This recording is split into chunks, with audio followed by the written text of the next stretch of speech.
The digging began on April 3, 1882, and by noon, the temperature in Barton County, Kansas had already climbed to 78 degrees, unseasonably warm for early spring, the kind of warmth that reminded everyone what was coming.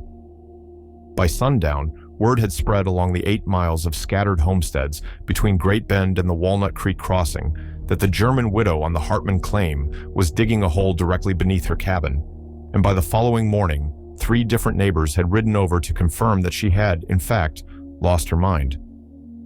Margaret Hartman stood 5 feet 2 inches tall, weighed approximately 115 pounds, and was 43 years old when she drove her shovel into the packed Kansas earth beneath the floorboards she had pried up herself, beginning what would eventually require the removal of approximately 18 cubic yards of soil, the labor of 7 weeks, and the patience to endure what she later described as enough advice to fill the hole twice over. Her late husband Wilhelm had died of typhoid fever the previous September, leaving her alone on a quarter-section claim with a 12 by 16-foot cabin, 47 acres of unbroken sod, and precisely no one who believed she could survive the coming summer, let alone improve her circumstances. The neighbors who arrived that first week did not come to offer help. They came to witness what happens when grief becomes delusion. Thomas Aldrich, 51 years old, a Kentucky-born farmer who had homesteaded the adjacent claim 9 years earlier and had buried 2 wives of his own, Wilhelm stood at the edge of the pit she had begun excavating through a trapdoor cut into her cabin floor and stared down at the German woman standing waist-deep in Kansas clay. "Mrs. Hartman," he said, his voice carrying the slow certainty of a man who had seen newcomers fail in every conceivable way. "A root cellar goes outside the house. Everyone knows this. You put it 30, 40 feet from the cabin, you give it its own entrance, and you build it so the structure above ground doesn't interfere with the structure below. What you're doing here, I don't rightly know what this is, but it's not how civilized people store food." Margaret continued digging. She did not look up. "In Bavaria," she said, her accent still thick after 11 years in America, "my grandfather kept a cellar beneath the kitchen floor. The floor was his ceiling. The house above was his insulation. For 47 years, his vegetables stayed cool through summer and did not freeze in winter. He never lost a single harvest to spoilage. Not once, Mr. Aldrich. 47 years." Thomas Aldrich removed his hat, wiped his forehead, and replaced it. "Ma'am, this isn't Bavaria. This is Kansas. The heat here will cook anything you put in the ground if it's too close to the surface. And having it under your cabin, you'll have moisture problems, you'll have ventilation problems, and come July when it's 105 degrees and your whole house is sitting on top of that hole, you're going to have a cellar full of rotting potatoes and a cabin that smells like death itself." She nodded as if she had expected exactly this objection. "The depth will be 9 feet, she said. "At 9 feet, the ground temperature stays between 52 and 56 degrees year-round. I have checked this. I pushed a metal rod into the earth and left it for 3 days, then touched it. 9 feet down, it is always cool. Always. The mathematics do not change because we are in Kansas, Mr. Aldrich. The mathematics are the same everywhere." Thomas Aldrich had no response to this. He had never pushed a metal rod into the earth to measure anything. He had built his own root cellar in 1874, positioned it exactly 40 feet from his cabin, as his father had taught him, and lost approximately 1/3 of his stored vegetables to heat spoilage every single summer since. He had assumed this was simply how it worked. So he had assumed everyone lost 1/3 of their stores to summer heat because the Kansas summers were brutal and there was nothing to be done about it. The idea that there was something to be done about it, and that this small German widow might know what it was, did not fit comfortably into his understanding of the world. He left without saying goodbye. The second visitor arrived 3 days later, when Margaret had excavated approximately 1/4 of the total volume she intended to remove. Sarah Pemberton was 46 years old, originally from Ohio, and considered herself the practical authority on domestic matters for every homestead within riding distance. She had raised 8 children, buried 3 of them. She operated a root cellar that she personally designed in 1877 after her husband proved incapable of digging a hole to her specifications. Sarah Pemberton's cellar was legendary along Walnut Creek, spacious, well-organized, and equipped with wooden shelving she had built herself from salvaged railroad ties. It was also positioned 63 feet from her cabin, accessed by a separate entrance, and suffered the same one-third summer spoilage rate that afflicted every cellar in Barton County. She did not know this was a problem that could be solved. She knew only that the German widow was doing something wrong, and she felt obligated to intervene. "You're going to kill yourself down there," Sarah said, peering through the trap door at the growing excavation. Margaret had rigged a simple pulley system using rope and a bucket to haul the excavated soil up through the opening, then carried each load outside to dump behind the cabin. The work was slow, methodical, and exhausting. "The walls will collapse. Clay like this, you can't trust it. You need timber shoring every 4 feet if you're going to go deeper than 5 feet, and even then, one good rain and the whole thing comes down on your head." Margaret stopped digging and looked up. Her face was streaked with sweat and dirt, but her expression showed no distress. "I am aware of the shoring requirements, Mrs. Pemberton. I have already acquired the necessary lumber, 62 linear feet of oak beams, purchased from the sawmill in Great Bend at a cost of $14.30. I will install them when the excavation reaches 6 feet. The clay here is stable when dry, and I am working during the dry season precisely for this reason." Sarah Pemberton was not accustomed to being contradicted by anyone, let alone a widow who weighed less than her smallest surviving son. She descended the ladder that Margaret had built into the side of the pit and stood in the cool darkness, examining the walls. The clay was indeed stable, almost unnaturally so, holding its vertical shape without crumbling. The temperature at this depth, approximately 5 feet below the cabin floor, was noticeably cooler than the air above. Sarah placed her palm against the clay wall and felt the earth's stored coolness seeping into her skin. She did not comment on this sensation, but she noticed it. "And the moisture," she continued. "We're unwilling to concede any ground. You put a cellar under a house. You trap all the moisture between the floor and the ceiling. You'll have mold growing on everything within a month. Your vegetables will rot from fungus before they rot from heat." Margaret pointed toward the corner of the excavation, where she had already begun constructing a narrow shaft, angling upward through the soil. "Ventilation," she said. 2 shafts, one low, one high. The low shaft draws cool air from the north side of the cabin.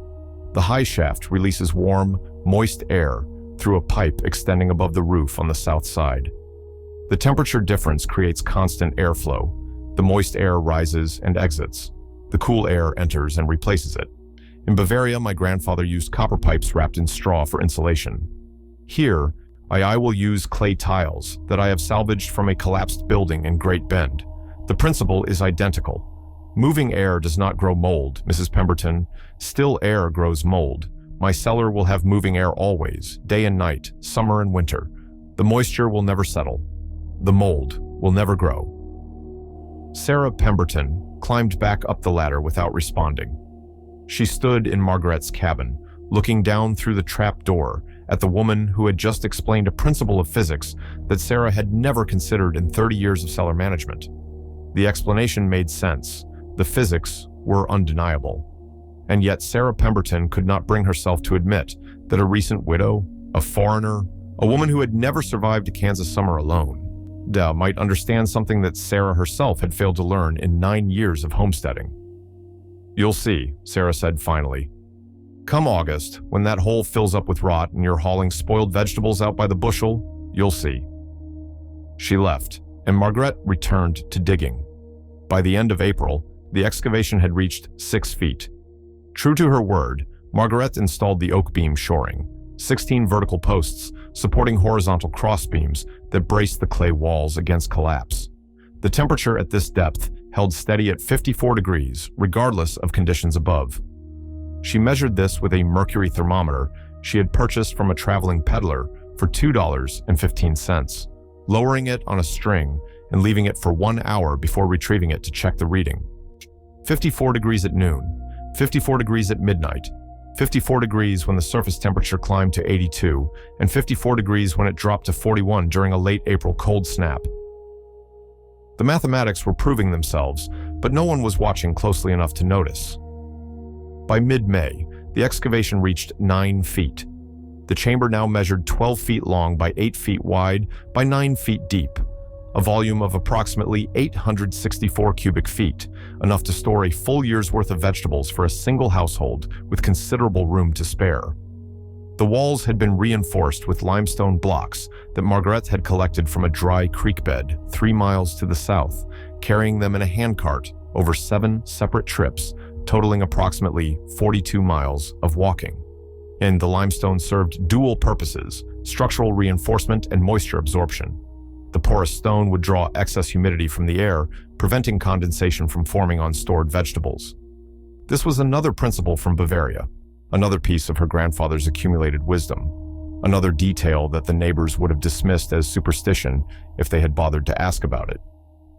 If you found your way to this story and these details resonate with you, if you recognize that practical wisdom often comes from those who are dismissed or overlooked, I'd ask you to consider subscribing to this channel.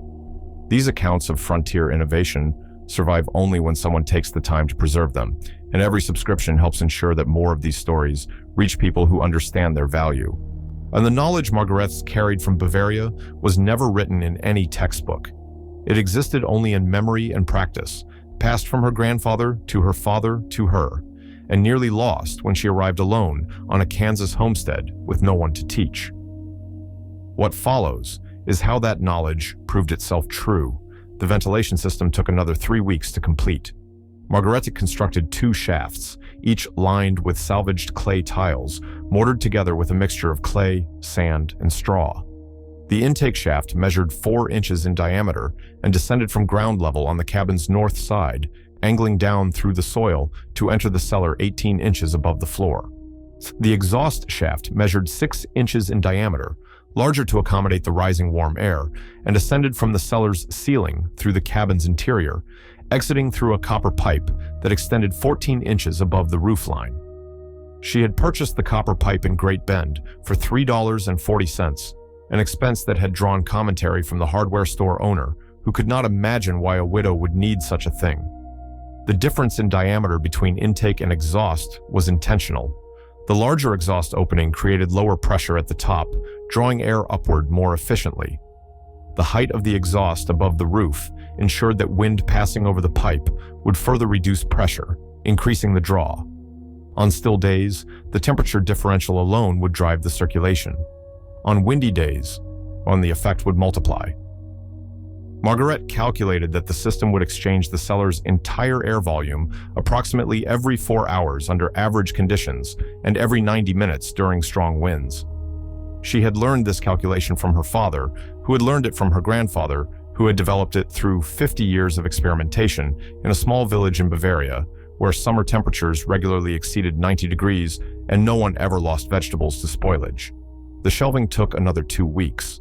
Margaret constructed 3 tiers of storage surfaces using oak planks salvaged from a demolished barn 15 miles to the east. She had negotiated for the lumber by offering to help the farmer's wife with mending and soap making, skills that translated across languages and cultures without difficulty. The planks were cut to 24-inch depths, supported by limestone block legs that elevated them 8 inches above the cellar floor. This elevation served 2 purposes. It allowed air to circulate beneath the stored vegetables, preventing moisture accumulation, and it provided clearance for any groundwater that might seep into the cellar during heavy rains. The shelving ran along 3 walls, providing approximately 72 square feet of storage surface, enough for several hundred pounds of potatoes, turnips, carrots, onions, cabbage, and apples. The 4th wall, directly beneath the trap door, remained clear to accommodate the ladder and the work of loading and unloading. By June 1st, the cellar was complete. Miss Margaret had spent 9 weeks and approximately $43 on materials, a significant sum for a widow with no income beyond what she could grow or make herself. The neighbors had continued to visit throughout the construction, each offering variations on the same prediction: come summer, she would regret this foolishness.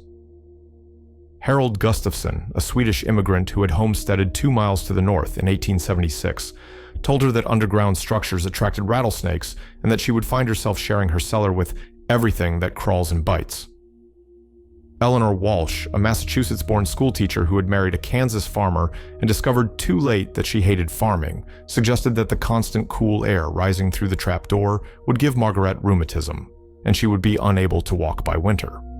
Benjamin Cross, a 63-year-old bachelor who had survived the Kansas frontier since 1859 and considered himself an expert on all matters of survival, stated flatly that the whole structure would flood during the first heavy rain, and Margaret would be pulling drowned vegetables out of a muddy pit by July. Each visitor offered their concern as a kindness. Each believed they were helping a grieving widow avoid a preventable disaster. And each failed to notice that Margaret listened carefully to every objection, asked clarifying questions about the specific failures they had witnessed in their own cellars, and took mental notes on problems she had already solved through design. She did not argue with any of them. She simply thanked them for their concern and continued working. The first test came on June 14th, when the temperature in Barton County reached 96 degrees, the hottest day recorded that spring. Margaret descended into her cellar at noon and found the temperature holding steady at 53 degrees. She had installed a second thermometer on a shelf near the center of the space, and she checked it 3 times daily, morning, noon, and evening. The readings never varied by more than 2 degrees, regardless of surface conditions. She placed a bowl of water on the limestone floor and left it for 24 hours. When she returned, the water had evaporated by approximately 1/8, indicating that the ventilation system was functioning as designed, moving enough air to prevent humidity accumulation without creating drafts strong enough to desiccate the stored vegetables. She placed a candle at the intake shaft opening and watched the flame bend slightly inward, confirming that cool air was being drawn into the cellar from outside. She placed a second candle at the exhaust shaft opening in the ceiling and watched the flame bend upward, confirming that warm air was being pulled out. The mathematics were working. By late June, Margaret had begun filling the cellar with the first of her preserved vegetables. She had planted a garden of approximately 1/4 acre immediately after Wilhelm's death, working alone in the grief-stunned days of September and October when she could not sleep and could not sit still and could not bear to be inside the cabin where he had died. She had planted onions, potatoes, carrots, turnips, cabbage, and beets, the vegetables her grandfather had taught her to store. While the vegetables that would keep through winter if properly cellared, the vegetables that would mean the difference between survival and starvation when the snow came. The garden had survived the winter under mulch, and the spring growth had been strong. By June 20th, she had harvested the first early potatoes, small, tender, perfect for immediate eating, but also, she knew, capable of lasting 6 months or more if stored at the right temperature and humidity. She carried the potatoes down the ladder in a burlap sack and arranged them on the lowest shelf, spreading them in a single layer so air could circulate around each one. She checked them daily for the first week, looking for signs of sprouting, softening, or decay. None appeared. The potatoes remained firm, their skins dry but not shriveled, while their flesh solid when she pressed them with her thumb. On June 28th, she added 30 pounds of early onions, arranging them in mesh bags she had woven from twine and hanging them from hooks she had driven into the oak beams overhead. On July 4th, she added 20 pounds of young carrots, buried in boxes of dry sand, to prevent them from drying out while maintaining proper separation. On July 11th, she added the first of the cabbages, dense green heads wrapped individually in newspaper and placed on the upper shelves where the air was slightly drier. By mid-July, her cellar contained approximately 120 pounds of vegetables, and not a single item showed any sign of spoilage. The heat wave began on July 19th, 1882. Meteorological records from Fort Dodge, 62 miles to the southwest, documented temperatures exceeding 100 degrees for 7 consecutive days, with a peak of 108 degrees on July 23rd. Barton County, slightly farther from moderating influences, experienced temperatures estimated at 110 degrees or higher on the worst days. The Walnut Creek dried to a trickle. Wells that had never failed dropped below their pump levels. Cattle died, standing in fields where no shade existed, and in root cellars across the county, in the traditional cellars positioned 30 or 40 or 60 feet from the cabins they served, in the cellars that every experienced farmer had built according to the methods their fathers had taught them, vegetables began to rot. Thomas Aldrich lost his entire store of potatoes in 4 days. The temperature in his cellar was positioned 6 feet underground and 40 feet from his cabin, rose to 78 degrees during the worst of the heat. At that temperature, potatoes begin to sprout, then soften, then decay. By July 25th, the smell from his cellar was detectable 50 feet away. He burned the entire contents, approximately 200 pounds of food that would have sustained him through winter, rather than attempt to sort the salvageable from the spoiled. Sarah Pemberton fared slightly better, losing only about half her stores. Her cellar was deeper than most, 7 feet rather than the typical 5 or 6, and the additional depth provided some protection. But the ventilation she had installed proved inadequate during the extreme heat, and moisture accumulated on her vegetables, encouraging mold growth that spread rapidly in the warm, still air. She spent 3 days sorting, discarding anything that showed the slightest sign of contamination, and ended up with barely enough preserved food to last until the fall harvest began. Harold Gustafson, Benjamin Cross, and Eleanor Walsh's husband all reported similar losses. The traditional cellars had failed, as they failed every summer to varying degrees, but this summer the failure was catastrophic. 3 months of food, gone in less than a week, and 3 miles to the south, in the cellar beneath Margaret Hartman's cabin, the temperature held steady at 54 degrees. She checked it obsessively during the heat wave, descending the ladder 4 or 5 times daily to confirm what the thermometer told her. 54 degrees at dawn, when the surface temperature had cooled to 87. 54 degrees at noon, same when the air outside shimmered with heat, and even the shadows offered no relief. 54 degrees at midnight, when she descended with a lantern and sat on the lowest step of her ladder, simply breathing the cool air and feeling the sweat dry on her skin. The vegetables showed no distress. The potatoes remained firm. The onions hung dry and papery in their mesh bags. The carrots slept in their sandboxes, cool and crisp and unchanged. The cabbages maintained their dense green weight without wilting or yellowing. She weighed several items on a small scale she had brought from Bavaria, tracking moisture loss over time, while the potatoes lost approximately 1% of their weight per week, a rate consistent with healthy long-term storage rather than the rapid desiccation that occurred in poorly ventilated cellars or the moisture accumulation that occurred in stagnant ones. The mathematics were working and the vegetables were proof. On July 27th, the heat wave broke with a thunderstorm that dropped 2 inches of rain in less than 3 hours. Benjamin Cross's cellar flooded, as he had predicted Margaret's would do. The water rose 18 inches above his floor, destroying everything on the lower shelves and saturating even the items stored above the waterline. He spent the following week bailing water and salvaging what little remained. Margaret's cellar received no flooding at all. The entrance was protected by the cabin floor above it, as the ventilation shafts were angled to prevent water infiltration, and the limestone block walls channeled any groundwater seepage into a small sump she had excavated in one corner, a 6-inch deep depression lined with gravel that collected moisture and allowed it to evaporate gradually rather than pooling on the floor. This sump was another of her grandfather's innovations, developed over decades of experimentation in Bavaria, refined through trial and error, and passed down as practical wisdom that no textbook contained. The water that collected in the sump during the thunderstorm measured approximately 2 gallons. It evaporated completely within 48 hours, leaving the cellar floor dry and the stored vegetables untouched. When, if this account has helped you understand something about practical knowledge and how it travels across generations and continents, if you've recognized that the innovations we take for granted often came from people whose names we've forgotten, then I would ask you to share it with someone who might appreciate it. These stories persist only when people choose to pass them along, just as Margaret's grandfather passed his cellar wisdom to his son, and his son passed it to her, and she proved it true on a Kansas homestead where no one expected her to survive. What follows is how the skeptics responded, and what happened to the knowledge she demonstrated. The first neighbor to visit after the heat wave ended was Sarah Pemberton. She arrived on August 2nd, 8 days after the thunderstorm, and stood in Margaret's cabin, looking down through the trapdoor with an expression that Margaret would later describe in a letter to her sister in Bavaria as the face of a woman who has swallowed something that disagreed with her but cannot spit it out. Sarah did not speak for nearly a minute. She simply looked at the ladder descending into the cool darkness, at the shelves visible in the lamplight, at the vegetables arranged in neat rows in bundles and boxes, showing no signs of the destruction that had occurred in every other cellar in the county. "How much did you lose?" Sarah finally asked. It was not really a question.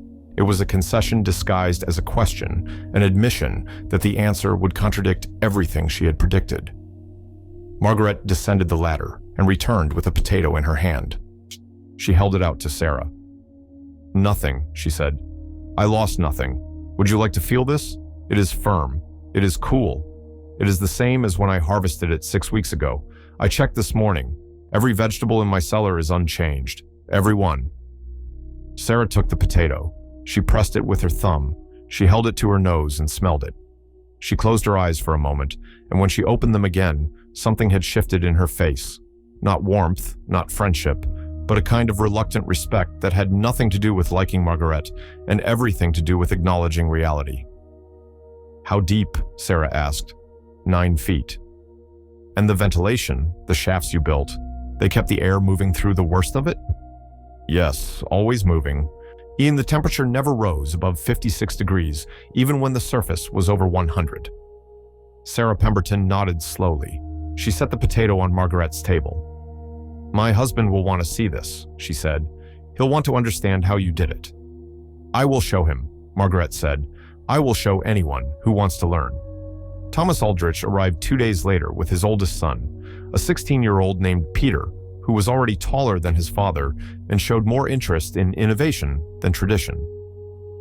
They descended into the cellar together, and Margaret explained every element of the design: the 9-foot depth that reached below the zone of surface temperature fluctuation, the limestone walls that absorbed excess moisture, the ventilation shafts sized to create constant airflow, the shelving elevated above the floor, the sump in the corner, the angled drainage that prevented flooding. Thomas said almost nothing during the explanation. He listened. He measured. He placed his palm against the cool limestone wall and left it there for a long time. When they emerged, he stood in Margaret's cabin and removed his hat, just as he had done on his first visit in April.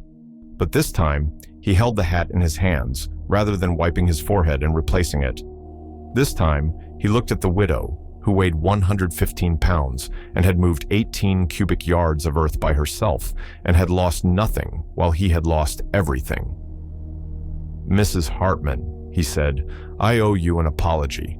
I told you this wasn't Bavaria. I told you the heat here would cook anything in the ground. I was wrong. I was wrong because I didn't understand what you understood. And I didn't listen when you tried to explain it. My father built cellars a certain way, and I built cellars the way my father built them, and I never stopped to ask whether there was a better way because I assumed my father would have found it if there was one." He paused. His son Peter was watching him with an expression of surprise. Thomas Aldrich did not apologize often, and when he did not do it publicly. "I would like," Thomas continued, "to rebuild my cellar using your methods. I would like my son to learn what you know, and I would like to pay you for your time as a teacher if you're willing to teach." Margaret looked at Thomas Aldrich, and then at his son, and then at the trap door that led down to the cool darkness where her vegetables waited unchanged. "I am willing to teach," she said, "but I do not want money. I want help with my harvest. I want someone to help me bring in the wheat I planted in spring, and to thresh it, and to store it. I cannot do this alone. If you help me with my harvest, I will teach you everything I know about cellars. This seems fair to me." Thomas extended his hand, and they shook on the agreement. By the end of August 1882, Thomas Aldrich had begun excavating a new cellar beneath his own cabin, following Margaret's specifications exactly: 9 feet deep, limestone-reinforced walls, dual ventilation shafts, elevated shelving, corner sump. His son Peter did most of the digging, and Margaret visited twice weekly to inspect the work and offer corrections. The ventilation shaft angles were wrong on the first attempt, too steep, which would reduce airflow, and she had Peter dig them out and reinstall them at the proper grade. The limestone blocks were initially placed without mortar, and she explained why this would allow moisture to seep between them and compromise the walls. Peter spent a day remortaring every joint.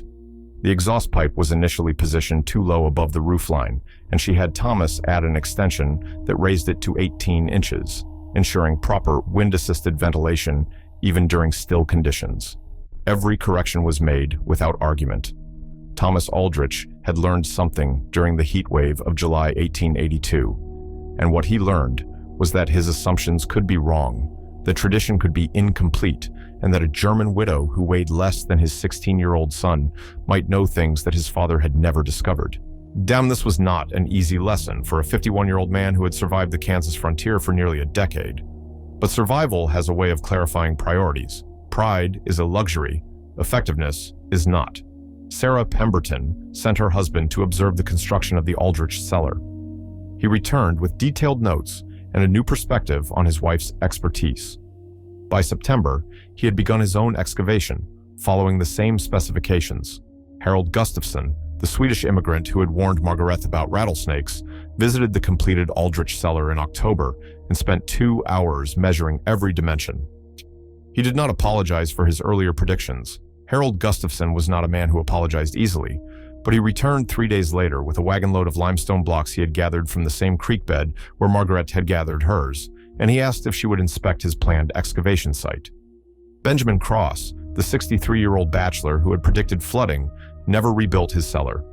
He died the following winter, not from starvation but from pneumonia, and his neighbors noted at his funeral that he had been too stubborn to adapt when circumstances required it. This was said without malice, merely as observation, as documentation of a pattern that the frontier punished with reliable consistency. The stubborn died, the adaptable survived. This was not cruelty, it was mathematics. By spring of 1883, 4 new cellars had been constructed in Barton County following Margaret's specifications. By 1885, the number had grown to 11.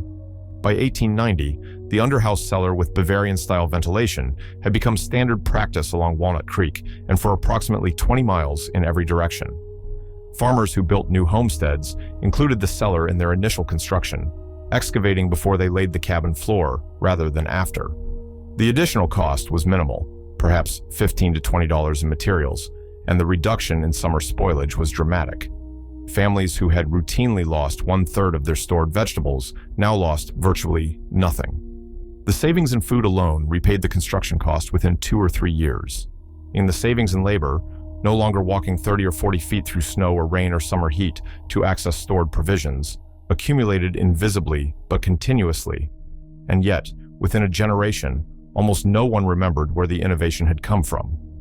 The farmers who built Bavarian-style cellars in 1895 learned the technique from their fathers, who had learned it from neighbors, who had learned it from other neighbors, who had eventually learned it from a German widow who survived the heat wave of 1882 by applying knowledge her grandfather had developed 50 years earlier in a small village on the other side of the world.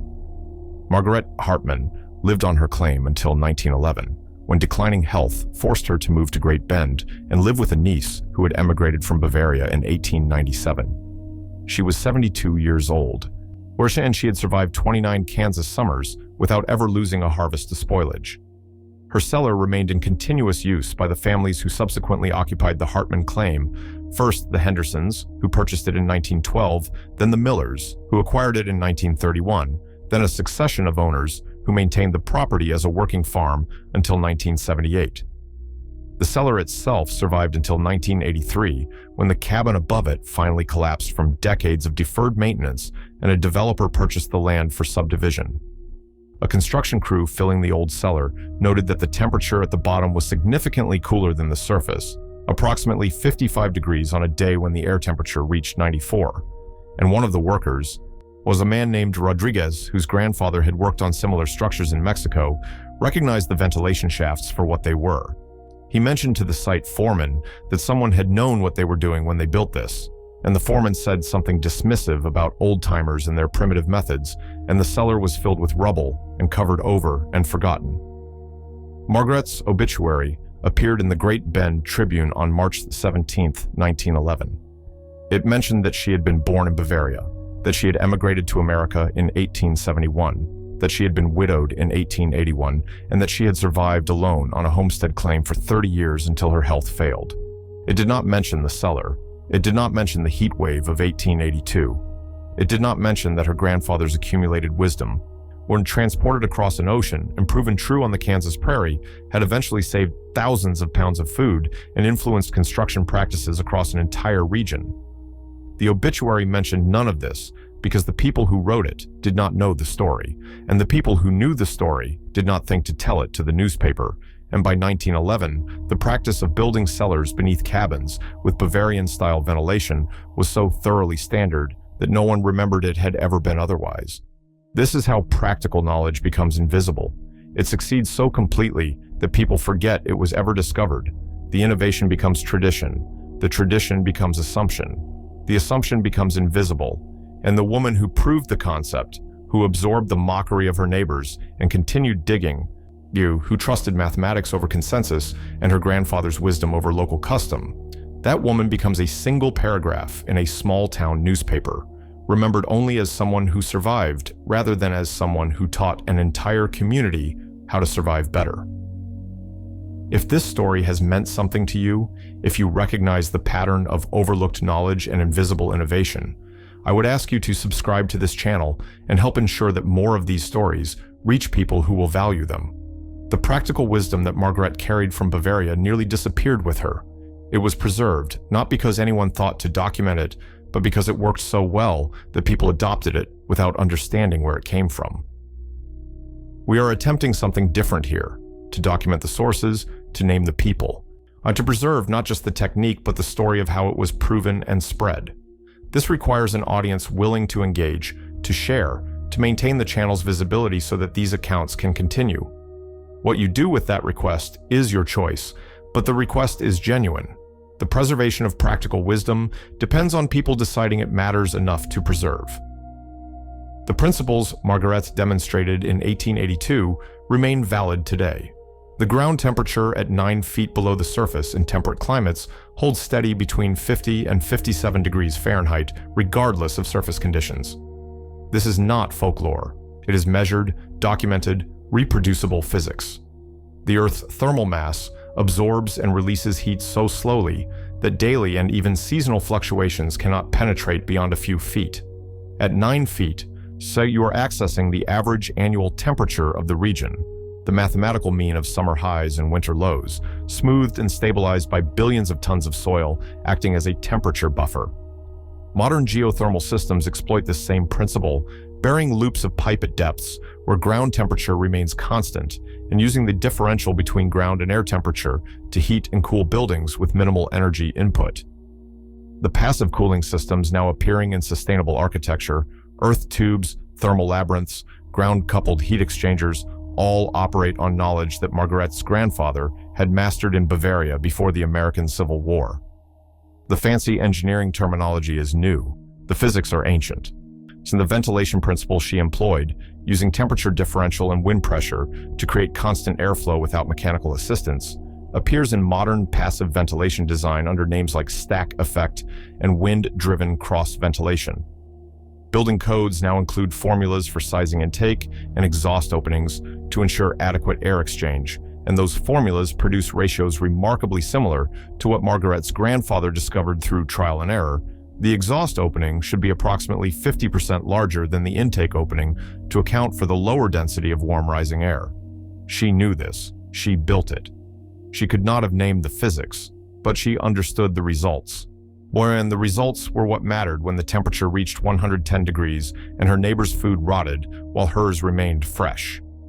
The limestone moisture management she employed, using porous stone to absorb excess humidity and release it slowly, is now studied under the name hygroscopic buffering and incorporated into sustainable building materials.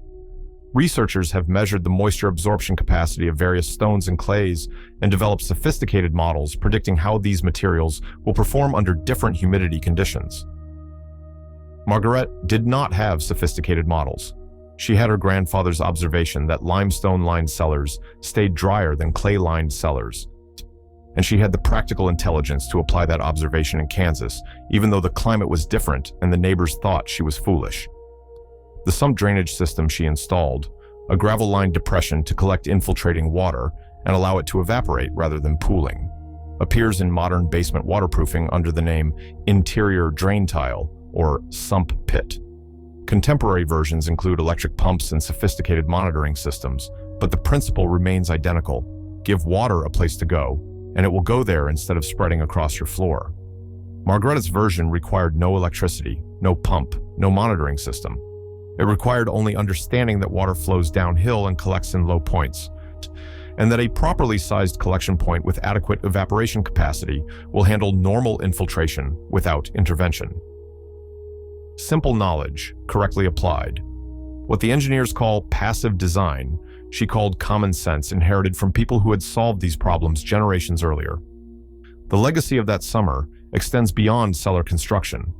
Margaret taught Peter Aldrich not just how to build a cellar, but how to think about building one, how to observe, measure, test, and verify, rather than simply copying what others had done. Peter Aldrich became known throughout Barton County as a man who questioned assumptions and measured results, and he passed this approach to his own children, who applied it to problems ranging from windmill placement to crop rotation to livestock breeding.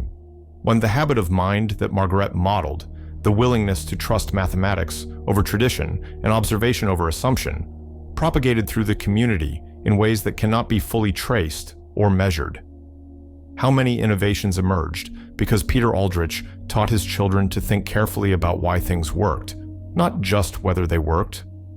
How many improvements occurred because Sarah Pemberton's husband, having been proven wrong about cellar design, became slightly more open to questioning other assumptions he had inherited from his father? These secondary effects cannot be quantified, but they were real, and they mattered, and they originated in the decision of a widowed German immigrant to dig a hole beneath her cabin floor, despite the unanimous prediction that she would fail. The mathematics were clear. The mathematics are always clear for those willing to calculate. 9 feet of earth provides thermal stability that no surface structure can match. Proper ventilation prevents moisture accumulation that causes spoilage. Limestone absorbs humidity fluctuations that damage stored vegetables. A sump collects water that would otherwise spread across the floor. These are not opinions. These are not traditions. These are measurable, testable, reproducible facts about how the physical world operates. Margaret Hartman did not invent these facts. She inherited them from her grandfather, who had discovered them through decades of careful observation in Bavaria. But she proved them true in a new environment, against skepticism that seemed reasonable at the time. She demonstrated that practical knowledge transfers across continents and climates when the underlying physics are correctly understood. The neighbors laughed at her root cellar beneath the home. They laughed because it violated everything they knew about cellar construction. They laughed because she was a widow and a foreigner and a woman, and they had been farming Kansas for years while she had never survived a summer there alone. Their laughter was reasonable given their assumptions. But their assumptions were wrong, and the summer of 1882 proved it, and by the time the heat broke, the laughter had stopped. What replaced it was something quieter and more lasting, the sound of people measuring, calculating, digging. The sound of knowledge spreading not through argument, but through demonstration. And the sound of good ideas becoming invisible through success. Margaret's cabin is gone now. Her cellar is filled with rubble. Her obituary mentions nothing of her innovation, but the knowledge she proved true persists in every ground-coupled cooling system, every passive root cellar, every building designed to exploit the Earth's thermal mass rather than fighting it. She is forgotten, but what she knew is remembered. That is, perhaps, the highest form of legacy, to add something to the store of practical human wisdom so thoroughly that people forget it ever needed to be added. The shed of knowledge that surrounded her understanding looked strange to those who first encountered it. They could not imagine why someone would build such a thing, or how it could possibly work, or why anyone would trust mathematics over tradition. But it kept her vegetables fresh through the worst summer Kansas had seen in a decade, and that was enough. That was always enough. Because the frontier did not care about tradition, or consensus, or the confident predictions of experienced men. The frontier cared only about what worked when conditions were worst, and what Margaret Hartman built beneath the floor of a 12 by 16-foot cabin on a quarter-section claim in Barton County, Kansas, worked exactly as she said it would work, exactly as her grandfather said it would work, exactly as the mathematics said it must work. The heat came. The neighbor's food rotted. Hers stayed fresh. That's not luck talking. That's not pride talking. That's just physics, doing what physics has always done, sorting truth from assumption through the brutal honesty of measurable results.